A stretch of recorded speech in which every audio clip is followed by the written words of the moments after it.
작은 배역은 없다. 이 말 들어보셨나요? 오늘은 이 유명한 문장이 단순히 무대 위 배우들만의 이야기가 아니라 바로 우리 삶에 대해 어떤 깊은 메시지를 던지는지 한번 같이 파헤쳐 보려고 합니다. 자, 그럼 본격적으로 한번 시작해 볼까요? 이 원칙의 뿌리가 어딘지 찾아가 볼 텐데요. 놀랍게도 시작은 어떤 오래된 경전이 아니라 바로 현대 연극의 세계입니다. 바로 이 유명한 원칙, 작은 배역은 없다, 오직 작은 배우만 있을 뿐이다. 이게 어디서 나왔냐면 현대 사실주의 연기의 아버지라고 불리는 콘스탄틴 스타니슬랍스키한테서 나왔어요. 그 당시 연기라는 게 막 과장되고 부자연스러웠는데 이 사람이 아니, 연기는 배우 내면의 진짜 감정에서 나와야 해 하면서 그걸 딱 체계화한 거죠. 그럼 스타니슬랍스키가 말한 작은 배우는 대체 뭘까요? 간단해요. 그냥 자기 역할이 뭐 작다, 안 중요하다 이러면서 불편하고 대본 탓, 감독 탓 하면서 연기를 대충 해버리는 사람이죠. 근데 진짜 위대한 배우는요, 완전 반대예요. 아무리 대사 한 줄짜리 역할이라도 그 안에서 의미를 찾아내고 내가 어떻게 하면 이 작품 전체를 더 빛나게 할 수 있을까? 이걸 고민한다는 겁니다. 자, 여기까지는 연기 이야기였죠? 근데 진짜 흥미로운 건 지금부터입니다. 이 배우의 철학이 어떻게 우리 인생 전체를 관통하는 강력한 비유가 될 수 있는지 한번 보시죠. 이런 질문을 한번 던져보는 거예요. 만약에 우리 인생이 한편의 거대한 연극이고 우리 각자는 어떤 신적인 연출자에게 특별한 역할로 캐스팅된 거라면 어떨까요? 그러니까 내 인생, 내 역할에는 나만이 할 수 있는 고유한 목적이 있다는 거죠. 바로 이거예요, 핵심은. 우리가 살면서 하는 불평들 있잖아요. 왜 내 인생은 이 모양이지? 왜 나한테만 이런 힘든 일이 생기지? 이런 원망들이요. 이게 사실은 자기한테 주어진 대본이 마음에 안 든다고 투덜대는 작은 배우의 모습과 똑같다는 겁니다. 자, 그럼 이 개념을 실제 사례 한번 적용해 볼까요?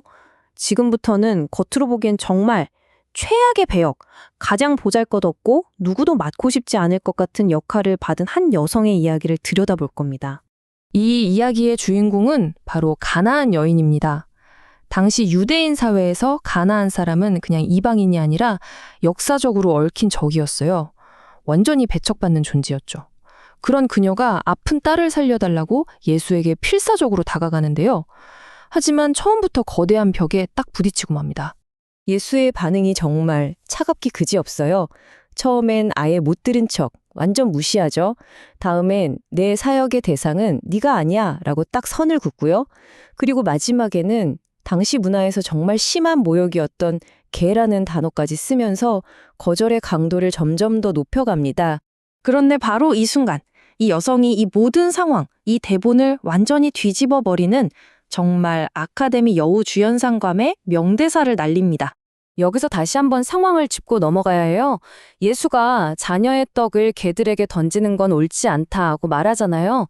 그 당시 문화에서 유대인이 가나안 사람을 개라고 부르는 건 길거리를 떠도는 들개에 빗대는 사람 취급도 안 하는 아주 심한 모욕이었어요. 그런데 그녀의 대답이 정말 기가 막힙니다. 어떻게 그런 심한 말을 하세요? 하고 따지거나 억울해하는 게 아니에요. 오히려 그 모욕적인 비유를 그대로 인정하고 들어가요. 주님, 맞습니다. 하지만 개들도 주인의 상에서 떨어지는 부스러기는 먹지 않습니까? 와, 대단하죠?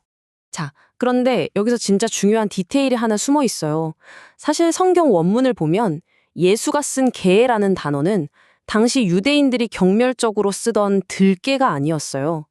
그게 아니라 집안에서 기르는 작은 강아지, 그러니까 반려동물을 뜻하는 단어였습니다. 이게 엄청난 차이죠. 쫓아내야 할 더러운 존재가 아니라 이미 주인의 식탁 아래에 있는 가족 구성원이라는 뉘앙스가 깔려 있었던 거예요. 그러니까 이 여성의 연기가 왜 천재적이냐면요. 첫째, 자신에게 주어진 이 낮은 배역, 강아지라는 역할을 불평 없이 그대로 받아들입니다. 둘째, 식탁 아래라는 초라한 위치에 있지만 식탁 위 주인의 선함은 절대 의심하지 않죠. 그리고 온전한 밥상이 아니라 그저 부스러기라도 괜찮다고 말하는 겸손함. 이 모든 게 혹독한 대본을 받았음에도 불구하고 연출자의 좋은 성품을 온전히 믿고 신뢰하는 최고의 연기였던 겁니다. 자, 그렇다면 이처럼 작은 배역을 위대한 연기로 바꿔버린 이 여성의 마스터 클래스에서 우리가 우리 삶으로 가져와야 할 교훈은 과연 뭘까요? 이야기 속에는 또 다른 배우들이 등장하죠. 바로 유대인들입니다. 이들은 어땠나요? 로마의 압제라는 이 무대 배경 좀 바꿔주세요. 우리를 해방시켜줄 정치적인 메시아가 나오는 그런 새로운 대본을 주세요. 이렇게 끊임없이 불평하고 요구하는 작은 배우 같았죠. 하지만 이 가나안 여인은요, 주어진 대본과 상황을 그대로 받아들이고 그 안에서 자신이 할 수 있는 최고의 연기를 보여준 겁니다. 이 장면을 보면 어떤 연기 선생님이 해준 이야기가 떠올라요. 어려운 배역을 맡고 엉엉 우는 어린 학생에게 이렇게 말해줬다고 하죠. 감독님이 왜 너한테 이 어려운 역할을 줬을까? 네가 이 역할을 못할 것 같았으면 절대 주지 않았을 거야. 너만이 이걸 해낼 수 있다고 믿기 때문이야. 결국 우리에게 남겨진 질문은 이거 아닐까요?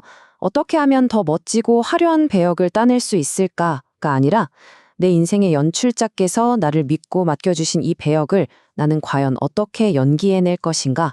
바로 이 질문 말입니다. 여러분은 여러분의 배역을 어떻게 연기하고 계신가요?